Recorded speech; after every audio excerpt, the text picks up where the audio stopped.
Hi, welcome to Middle Grade Adventures, where here at the Kingston Library, every month, we share a preview of a middle grade book that we think you might like.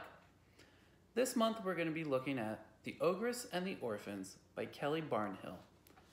This is Kelly Barnhill's first novel since the 2017 Newbery Award winner, The Girl Who Drank the Moon. The Ogress and the Orphan is a story about a town called Stone-in-the-Glen. It was once a lovely town, but now is unkind and mean and not so lovely. Chapter 1. Pay attention. Listen. This is a story about an ogress. She is not who you might think she is, but really, is anyone? The ogress lived in a crooked house at the far edge of town. She enjoyed baking and gardening and counting the stars. Like all ogres, the ogress was quite tall. Even sizable adults would have to crane their necks and squint a bit to say hello. She had feet the size of tortoises, hands the size of heron's wings, and a broad, broad brow that cracked and creased when she concentrated. Her skin was like granite, and her eyes looked like brand new pennies. Her hair sprouted and waved from her head like prairie grass, stiff and yellow and green, sometimes spangled with daisies or dandelions or creeping ivy. Like all ogres, she spoke little and thought much. She was careful and considerate. Her heavy feet trod lightly on the ground. This is also the story about a family of orphans. There were 15 orphans living in the Orphan House at the time our story begins, several years after the ogress first arrived in town. There were too many children for one house, but they made do. Their names were Athena, Bartleby, Cassandra, who preferred Cass, Deirdre, Elijah, Fortunate, Gratitude, Hiram, Iggy, Justina, Kai, Lily, Maud, and the babies, Nanette and Orpheus.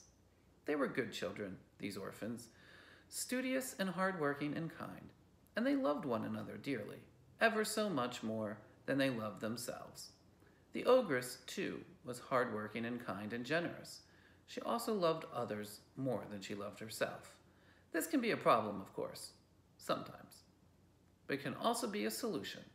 Let me show you how. The dragon.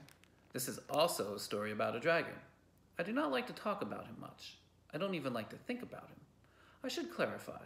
It is not my intention to speak ill of dragons generally. It is a terrible practice to prejudice anyone.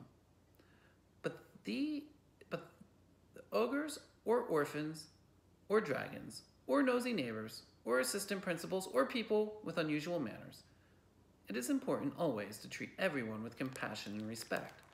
This is well known.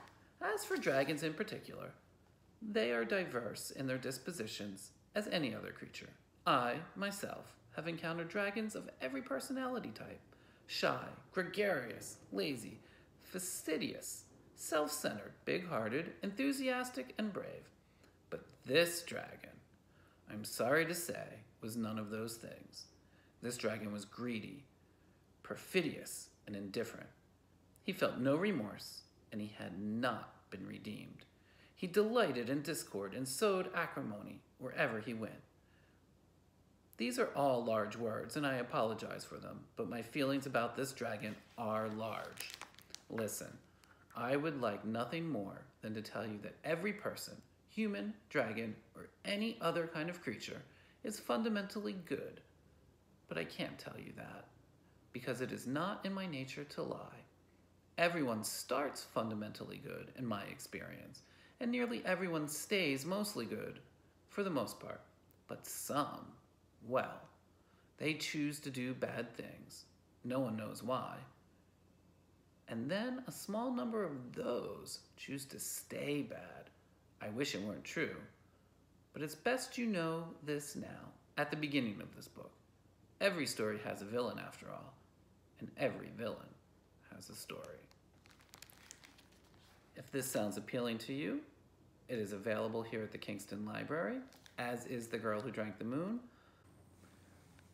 Make sure you subscribe to our channel and don't miss another middle grade adventure. Next one will be coming next month. Happy reading!